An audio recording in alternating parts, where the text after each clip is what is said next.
உறுதிமொழி. அனைவரும் தங்களது வலது கரத்தை இடது மார்பில் வைக்குமாறு அன்புடன் கேட்டுக்கொள்கிறேன். நமது நாட்டின் விடுதலைக்காகவும் மக்களின் உரிமைகளுக்காகவும் தமிழ் மண்ணில் இருந்து வீரத்துடன் போராடி உயிர் நீத்த எண்ணற்ற வீரர்களின் தியாகத்தை எப்போதும் போற்றுவேன்.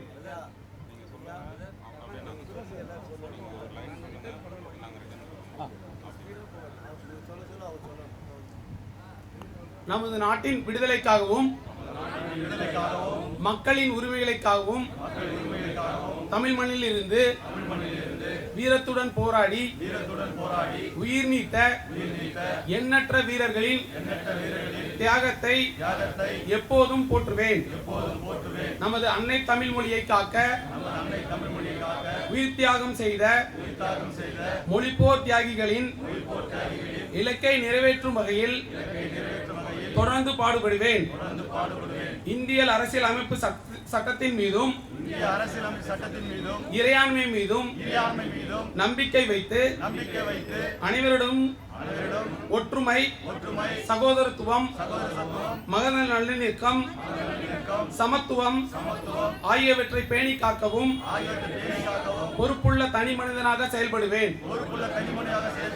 மக்களாட்சி, மதச்சார்பின்மை, சமூக நீதி பாதையில் பயணித்து என்றும் மக்கள் நல சேவகராக கடமையாற்றுவேன் என உறுதியளிக்கிறேன். சாதி, மதம், பாலினம், பிறந்த இடம் ஆகியவற்றின் பெயரில் உள்ள வேற்றுமைகளை களைந்து மக்களிடையே விழிப்புணர்வை ஏற்படுத்தி அனைவருக்கும் சம வாய்ப்பு, சம உரிமை கிடைக்க பாடுபடுவேன். பிறப்புக்கும் எல்லா உயிர்க்கும் என்ற சமத்துவ கொள்கையை கடைபிடிப்பேன் என்று உளமாற உறுதி கூறுகின்றேன். மதிப்பிற்கும் மரியாதைக்கும் உரிய மாண்புமிகு தமிழக முதல்வர் அன்பு புரட்சி தளபதி சி. ஜோசப் விஜய் அவர்களின் 52வது பிறந்தநாள் விழாவை முன்னிட்டு திருவேற்காடு நகர 8வது வார்டு தமிழக வெற்றி கழக சார்பில் கழகத்தின் 52 அடி கொடி கம்பம் ஏற்றுதல் விழாவிலே மற்றும் இப்படிப்பட்ட அனைத்து மக்களுக்கும் நலத்திட்ட பணிகளை செய்து கொண்டிருக்கிற இந்த நல்ல விழாவில் கலந்து கொள்வதில் அதிக சந்தோஷம் அடைகிறேன். மாண்புமிகு தமிழக முதல்வர் புரட்சி தளபதி அன்பு சகோதரர் சி. ஜோசப் விஜய் அவர்களின் ஆசியுடனும் அன்பான மாண்புமிகு அமைச்சர் திரு என் ஆனந்தன் அவருடைய ஆசியுடனும் இந்த நல்ல நாளில் திருவேற்காடு திரு என் சரவணன் மேற்கு பகுதி செயலாளர் அவருடைய நல் வாழ்த்துதலும் நடைபெறுகிற இந்த மாபெரும் கழக கொடியேற்றுதல் விழாவும் கலந்து கொள்வதில் அதிக சந்தோஷம். அனைத்து மக்களும் நீங்கள் மழையிலே நனைந்து கொண்டிருப்பது எனக்கு ஒரு பக்கத்தில் அது வருத்தமாக இருந்தாலும் மறுபக்கத்தில் நமது தொகுதி மக்கள் ஒரு பெரிய விடுதலை நீங்கள் பெற்றிருப்பதை போல தெரிகிறது. நல்ல கடினமான அனல் பறந்த வெயிலை நாம் சந்தித்து வந்தோம் கடந்த நாட்களிலே. அப்படிப்பட்ட சூழ்நிலை மாறும்படியாய் ஒரு பெரிய மாற்றம் உருவானது. இந்த நாளில் ஒரு பெரிய குளிர்ச்சியை நாம் பார்க்கிறோம். தமிழக மக்களிடத்திலும் ஒரு பெரிய மாற்றம் உருவாகியது. இத்தனை நாட்கள் திராவிட கழகத்தின் ஆட்சியிலே ஒரு வளர்ச்சியும் இல்லாமல் நமது ஆவடி தொகுதி ஒரு பெரிய பின்மாற்றத்தில் இருந்ததை நாம் அறிவோம். நான் பார்த்த காட்சி என்னவென்றால், எங்கு பார்த்தாலும் ஆவடி தொகுதியிலே குப்பைகள், எங்கு பார்த்தாலும் ஒரு கிராமத்திலே நாம் கண்ட ஒரு காட்சியை போல எங்கு பார்த்தாலும் பாதாள சாக்கடை திட்டம் சரியாக நிறைவேற்றாத சூழ்நிலை. சில இடங்களிலே வீடுகளுக்கு முன்பாக சாக்கடை ஓடிக்கொண்டிருப்பதை நான் பார்த்து அதிக வேதனை அடைந்தேன். எங்கு பார்த்தாலும் குப்பைகள் சூழ்ந்திருப்பதை பார்த்து அதிக வேதனை அடைந்தேன். கடந்த திராவிட முன்னேற்ற கழக ஆட்சியிலும் கடந்த அனைத்து இந்திய அண்ணா திராவிட முன்னேற்ற கழக ஆட்சியிலும் 10 ஆண்டுகளாய் எதையும் ஒழுங்குபட செய்யாத ஒரு சூழ்நிலை இந்த ஆவடி தொகுதியிலே காணப்பட்டது. ஒரு அருமையான ஒரு கட்சி உருவானது. திராவிட கட்சிகள் எல்லாம் ஓரம் கட்டும்படியாய் தமிழக வெற்றி கழகம் என்ற ஒரு மாபெரும் புரட்சியை நமது தமிழக முதல்வர் அவர்கள் அவர் மூலியமாய் இந்த அவருடைய தலைமையில் உருவான கட்சி தான் இந்த தமிழக வெற்றி கழகம் என்ற ஒரு மாபெரும் கட்சி. தீய சக்திகளை அழித்து தூய சக்தி உருவாக போகிறது என்று என் தலைவர் மாண்புமிகு தமிழக முதல்வர் புரட்சி தளபதி விஜய் அவர்களுடைய அந்த வார்த்தை என்னை கவர்ந்தது. அந்த தூய சக்தி என்ற வார்த்தை என்னை அதிகமாய் தொட்டது. நாங்கள் எல்லாம் கல்வி நிறுவனங்களை நடத்தி கொண்டிருந்தவர்கள். நாங்கள் எல்லாம் கிறிஸ்தவ மத போதகராய் இருந்தவர்கள். நாங்கள் எல்லாம் தூய சக்திகளை எதிர்பார்த்து காத்து கொண்டிருந்தவர்கள்.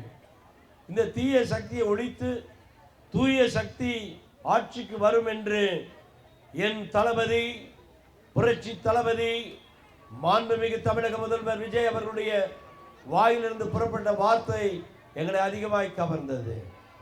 என்னை நான் கொஞ்சமும் எதிர்பாராமல் எனக்கு கன்னியாகுமரி பகுதி, திருநெல்வேலி பகுதி, தூத்துக்குடி பகுதியிலே தேர்தல் பொறுப்பாளராக நியமிக்கப்பட்ட நான் திடீரென்று ஆவடியிலே களத்தில் இறங்கும்படி என் தலைவர் மாண்புமிகு தமிழக முதல்வர் எனக்கு கட்டளையிட்டு சொன்ன வார்த்தை, நான் உங்களை ஆவடி தொகுதிக்கு அனுப்புகிறேன்.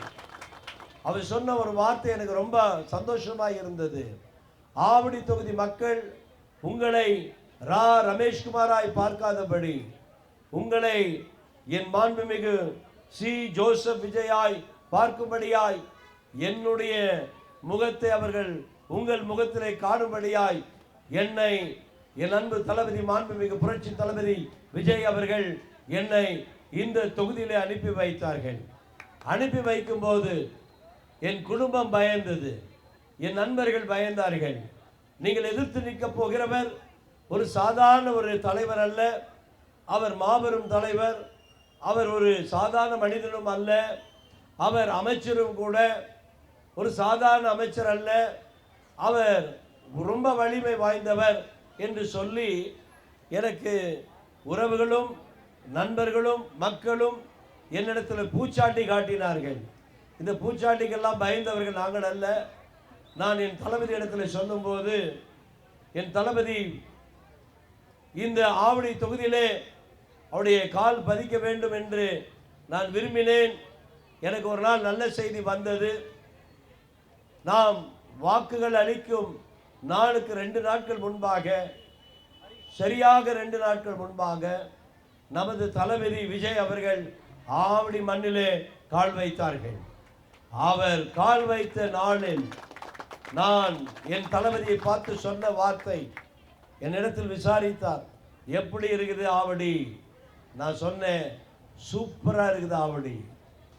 என்ன நீங்கள் எதிர்த்து நிற்கிறவர் ஒரு அமைச்சராச்சே, உங்கள் வைப்ரேஷன் எப்படி இருக்குது அப்படின்னார். நான் என் அன்பு தளபதியத்தை சொன்னேன், குறைந்தது 75,000 வாக்கிலிருந்து 1 லட்சம் வாக்கு வித்தியாசத்தில் ஒரு பெரிய ஒரு வெற்றியை நிச்சயமாய் நாம் காண்போம். காரணம், ஒரே ஒரு தலைவருடைய முகத்தை பார்த்து, யாருடைய திறமையிலும் இல்லை, எங்கள் திறமையில் அல்ல, ஒருவருடைய திறமையில் இல்லை, அந்த இனிய முகம், அந்த முகத்தை பார்த்தாலே நமக்கு எப்படி இருக்குது, ஒரு சும்மா அதிர்து. அந்த முகத்தை பார்க்கும்போதே சும்மா அதிர்து. அந்த இனிமையான ஒரு முகம், அந்த முகத்திலே ஒரு சாந்தம், ஒரு சிங்கத்தின் பார்வை, அருமையான ஒரு குளிர்ச்சி நிறைந்த ஒரு பார்வை, அந்த நல்ல கண்கள், அந்த அருமையான அந்த முகத்துக்காக வாக்களித்த என் ஆவடி பெருமக்கள் எனக்கு வாக்குகளை அள்ளி அள்ளி அள்ளி கொடுத்து 76,200 வாக்கு வித்தியாசத்திலே மாபெரும் வெற்றியை காண செய்த என் அன்பு மக்கள், நல்ல உள்ளங்கள் ஒவ்வொருவருக்கும் என் மனமார்ந்த உளமார்ந்த நன்றியை, கோடி கோடி நன்றியை உங்களுக்கு தெரியப்படுத்துகிறேன். உங்களெல்லாம் பார்க்கும்போது எனக்கு சும்மா அப்படியே கெத்தாக இருக்குது. ஏன்னா மழை என்று பார்க்கல, மழையில் நனைஞ்சிக்கிட்டே நீங்கள் நிற்கிறீங்க. காரணம் அத்தனை நான் கொடுத்துட்றேன், கவலைப்படாது, உடனே கொடுத்துட்றேன்.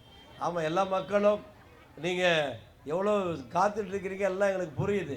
ஆனாலும் நாங்கள் உங்களுக்கு சொல்ல வேண்டியது சொல்லி தான் ஆகணும். உங்களுக்காக, உங்கள் வீட்டு பிள்ளையாய், உங்கள் தகப்பனாய், உங்கள் அண்ணனாய், உங்கள் சகோதரனாய், உங்கள் மாமனாய், உங்கள் மச்சானாய், உங்களோடு கூட தோளுக்கு தோள் நின்று உங்கள் குறைகள் எல்லாம் ஆவடி தொகுதியிலே பட்டா இல்லாத சூழ்நிலையை பார்க்கிறோம்.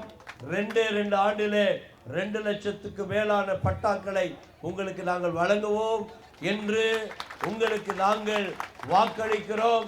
அது மாத்திரமல்ல, நல்ல சீரான சாலைகள் உங்களுக்கு அமைத்து கொடுப்போம். அது மாத்திரமல்ல, நல்ல ட்ரைனேஜ் சிஸ்டம் எல்லாம் உங்களுக்கு நாங்கள் அமைத்து கொடுப்போம். சீரான என் தளபதி இடத்துல சொன்ன, அவர் காதில் எட்டின ஒரு காரியம், ஆவடி பகுதியிலே சரியான மின்சாரம் இல்லை, நின்று நின்று வருகிறது என்று சொன்ன மாத்திரத்திலே ஆவடி மாத்திரமல்ல தமிழகம் முழுவதும் சீரான மின் வழங்கிட என் தளபதி பல கோடி அறிவிப்பை வெளியிட்டிருக்கிறார். சிங்கப்பெண்ணை என்ற திட்டத்தின் மூலியமாகவும் ஒரு பெரிய ஒரு அமைதி பூங்காவாய் தமிழகத்தை மாற்ற, பெண்களுக்கு பாதுகாப்பு, போதை இல்லாத ஆவடி போன்ற எண்ணற்ற காரியங்களை நமது மாண்புமிகு தமிழக முதல்வர் அவர்கள் நமக்காக செய்து கொண்டிருக்கிறார்.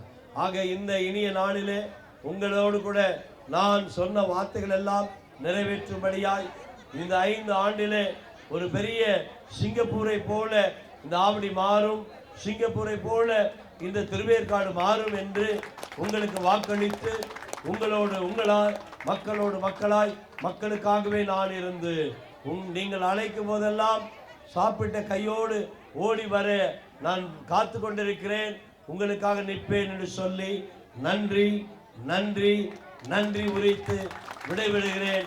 நன்றி, வணக்கம்.